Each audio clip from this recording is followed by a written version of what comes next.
name is Henry Austin. I completed a Master's PhD at UWA and I completed my PhD in March 2022.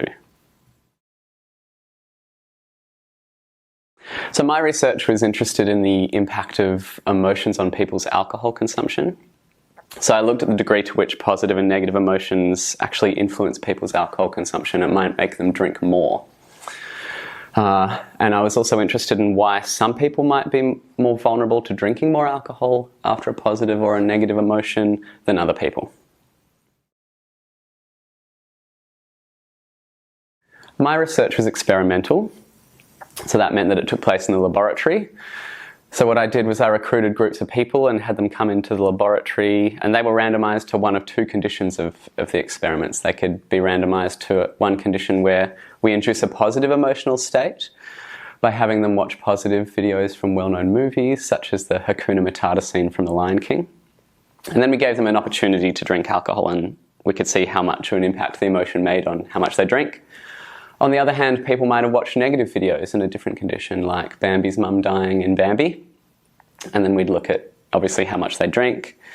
And then in between, we'd be able to see how emotions might have influenced their ability to inhibit their behaviour in the laboratory, or their attention to alcohol images in the laboratory, or different cognitive and behavioural processes which underlie alcohol consumption, to see if we can work out why some people might drink more alcohol after positive and negative emotions than other people.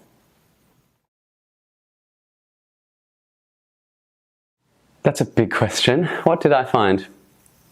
Well, the first thing I found was that you can actually observe this phenomenon where emotions make people drink more alcohol in the laboratory. That sounds sort of small, but it's pretty important for laying some groundwork for future research, because we know that people say that they drink more after positive and negative emotions in the real world. But if we actually want to explore what really happens with their cognitive processes or with their behaviour, then we sort of need to be able to see that in the laboratory and verify that that's true. So I found firstly that you can actually observe that in the laboratory. People who say that they tend to drink more alcohol when they're feeling more positive or when they're feeling more negative probably actually do. And I think the most exciting finding for me out of my research was that for people who tend to drink more alcohol after a negative emotion, what we observed was that for those people, after they're in this negative emotional state, like after watching Bambi's mum dying, for example, and some other videos, they showed a weakening of their inhibitory control when alcohol was present in the environment. So that kind of suggests it's possible that for those of us that drink more alcohol when we're in a negative emotional state, what happens is that if alcohol is around us, we have a great difficulty saying no in that moment. And that might be why some people are more prone to drinking alcohol after a negative emotional state than other people. For the real world, my research means that emotions do actually affect people's alcohol consumption behaviour. We know from past research that people say that it does, but experiments where you can actually verify that in the laboratory were kind of lacking.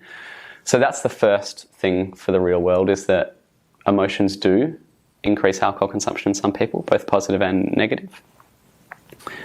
And for those people who are vulnerable to drinking once they're in a negative emotional state, it might be more that they have difficulty saying no when alcohol is around, rather than necessarily they seek it out when they're feeling negative. Although we might need to do some more research to understand that a bit deeper.